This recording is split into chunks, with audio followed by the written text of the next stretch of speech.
1947년 7월, 미국 뉴멕시코주 로스웰의 밤은 유난히 조용했습니다. 사막에 떨어진 정체불명의 잔해를 실은 군용 트럭들이 기지 안으로 들어오고 위병소의 불빛이 하나씩 켜져졌습니다.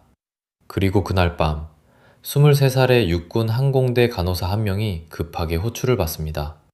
이름은 마틸다 오도넬 메겔로이. 명령은 단 한 줄이었습니다. 격리병동으로 즉시 이동할 것. 문이 열렸을 때 그녀가 마주한 것은 부상당한 조종사가 아니었습니다. 키는 어린아이만 했고 피부는 잿빛이었으며 입도 코도 거의 보이지 않았습니다.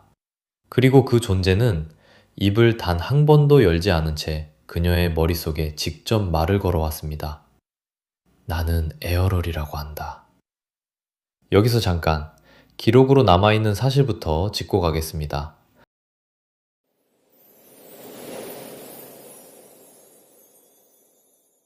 1947년 7월 8일 노스웰 육군 항공대 기지는 공식 보도자료를 냅니다.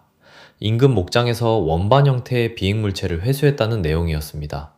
그런데 채 하루도 지나지 않아 상급 부대는 발표를 뒤집습니다. 그것은 기상 관측용 기구였을 뿐이라는 것이었습니다. 세계 최강의 분대가 하루 만에 말을 바꾼 그 이상한 이틀, 로스웰 사건은 바로 그 틈에서 태어났습니다. 그리고 그 틈 속에 한 간호사의 이름이 조용히 끼어 있었습니다. 그 밤의 기록은 60해 동안 세상에 나오지 않았습니다. 2007년 어느 날, 미국의 한 작가 앞으로 두툼한 봉투 하나가 배달되기 전까지는 말입니다. 봉투를 받은 사람은 로렌스 스펜서라는 작가였습니다.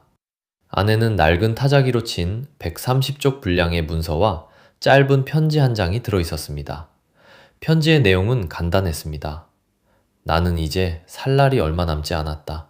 이 기록을 세상에 알려달라. 발신인은 마틸다 오도넬 메겔로이. 그해 80이 넘은 나이로 세상을 떠났다고 전해집니다. 문서는 인터뷰 기록이었습니다. 질문을 하는 사람은 간호사, 대답을 하는 쪽은 에어럴이라는 이름의 존재. 그리고 첫 장부터 그 대답들은 우리가 알던 세계의 밑바닥을 흔들기 시작합니다. 에어럴은 자신을 어느 성간 세력의 장교이자 조종사라고 소개했습니다. 이 세력을 문서는 더 도메인, 우리말로 옮기면 영역 혹은 관할권이라 부릅니다. 추락의 이유도 담담하게 설명됩니다. 그날 사막 상공에 몰아친 강력한 번개가 비행체의 항법 장치를 무력화시켰고 동료 승무원들은 모두 사망했으며 살아남은 것은 자신뿐이라는 것이었습니다. 기록에 따르면 이 인터뷰는 하룻밤 만에 끝나지 않았습니다. 몇 주에 걸쳐 수십 차례 반복되었습니다. 그리고 간호사가 그 자리에 앉게 된 이유도 문서에 적혀 있습니다. 기지의 그 누구도 이 존재의 말을 들을 수 없었지만 유독 그녀에게만 그 목소리가 닿았기 때문이라는 것입니다. 그녀는 평생 이 일을 발설하지 않겠다는 서약에 서명했고 실제로 60해 동안 침묵을 지켰습니다. 에어럴은 자신의 몸이 진짜 자신이 아니라고 했습니다. 그 몸은 숨을 쉬지도 먹지도 늙지도 않는 일종의 생체 기계일 뿐이며 진짜 자신은 몸 안에 깃든 불멸의 영적 존재라는 것이었습니다. 그리고 간호사는 누구라도 물었을 질문을 던집니다. 왜 이곳에 왔습니까? 돌아온 대답은 그 뒤로 60해가 넘도록 사람들을 불편하게 만들고 있는 한 문장이었습니다. 지구는 감옥이다. 에어럴의 설명은 이랬습니다. 지구는 은하 어딘가에서 붙잡힌 존재들이 버려지는 유배지라는 것. 정치적 반역자, 체제에 순응하지 않은 예술가, 혁명가, 위험할 만큼 뛰어난 천재, 그리고 범죄자. 어느 사회에서든 다루기 곤란한 이들을 한 곳에 모아 격리한 행성. 그래서 지구는 그토록 창의적인 동시에 그토록 폭력적이라는 것입니다. 에어럴은 덧붙였습니다. 지구가 아름다운 행성이라는 사실은 우연이 아니라고. 가장 완벽한 감옥은 철창이 보이는 곳이 아니라 갇힌 이들이 이곳을 고향이라 믿는 곳이라는 것이었습니다. 여기까지는 그저 기묘한 공상처럼 들릴 수 있습니다.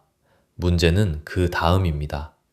에어럴은 이 감옥의 진짜 장치는 벽이 아니라고 말했습니다. 이곳의 형기는 죽음으로 끝나지 않는다는 것.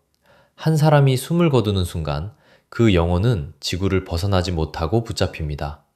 그리고 강한 충격과 최면 같은 방식으로 기억이 통째로 지워집니다. 지워진 자리에는 가짜 기억과 성스러워 보이는 이미지들이 대신 심어집니다.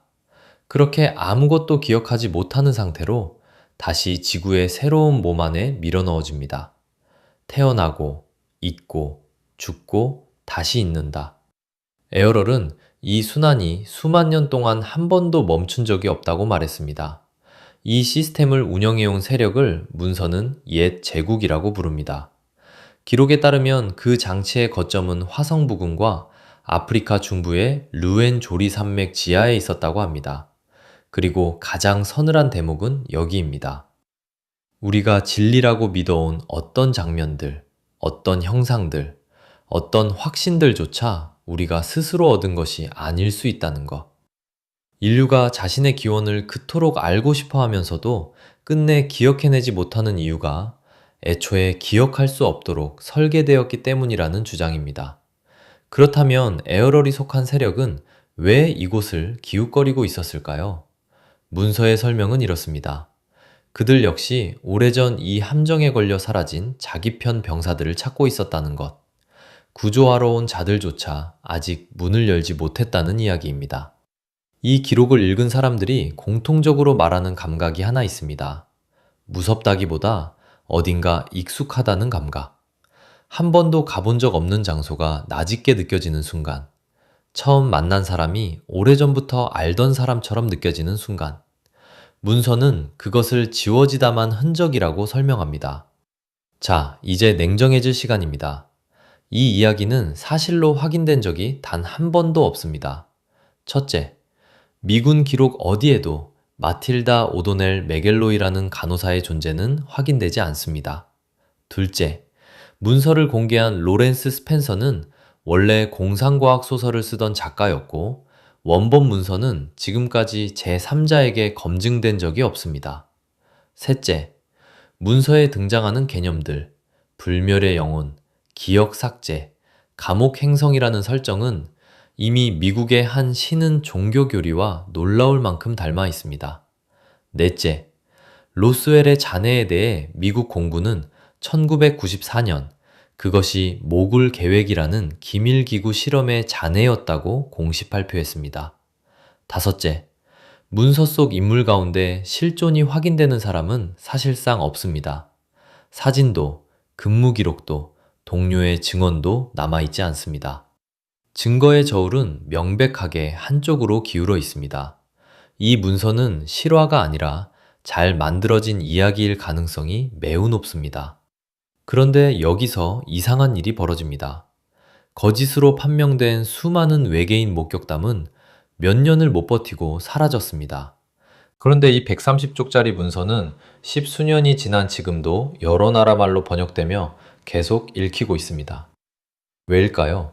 이 문서가 사람들을 붙잡는 힘은 증거에 있지 않기 때문입니다. 그것은 질문에 있습니다. 당신은 당신이 기억하는 것만으로 당신이 누구인지 확신할 수 있습니까? 우리는 3살 이전을 기억하지 못합니다. 어젯밤 꾼 꿈의 대부분도 기억하지 못합니다. 우리가 나 자신이라고 부르는 것은 사실 남아있는 기억의 조각들을 이어붙인 이야기에 가깝습니다. 그렇다면 그 조각 중 몇 개가 바뀌어 있다 한들 우리는 그것을 알아차릴 수 있을까요? 에어럴의 인터뷰가 진짜 건드린 지점은 외계인이 아니었습니다. 그것은 기억이라는 인간에게 남은 가장 허술한 자물쇠였습니다. 문서의 마지막 부분에서 에어럴은 지구를 떠나게 됩니다. 간호사는 그 존재를 다시 만나지 못했습니다. 기록 전체를 관통하는 메시지는 결국 하나로 모입니다. 이곳의 사람들은 갇혀있는 것이 아니다. 다만 잊고 있을 뿐이다. 이 이야기가 사실일 확률은 낮습니다. 그 점은 분명히 해둡시다. 다만 한 가지는 남습니다. 어떤 이야기는 거짓으로 밝혀진 뒤에도 사라지지 않습니다. 그 이야기가 우리 안에 무언가를, 이미 알고 있었지만 말로 꺼내지 못했던 무언가를 정확히 건드렸을 때 그렇습니다. 130쪽짜리 문서가 예순회의 침묵을 뚫고 살아남은 이유도 아마 거기에 있을 것입니다. 하지만 오늘 밤 문득 처음 보는 풍경이 낯익게 느껴지거나 이유 없이 하늘을 올려다보게 된다면 그때 잠깐만 생각해 보시기 바랍니다. 그것이 그저 착각인지 아니면 지워지다 남은 무언가가 아직 당신 안에서 깜빡이고 있는 것인지. 여러분은 어떻게 생각하십니까? 지구는 학교일까요? 아니면 감옥일까요? 댓글로 여러분의 생각을 남겨주시고 다음 이야기도 함께 해주시기 바랍니다.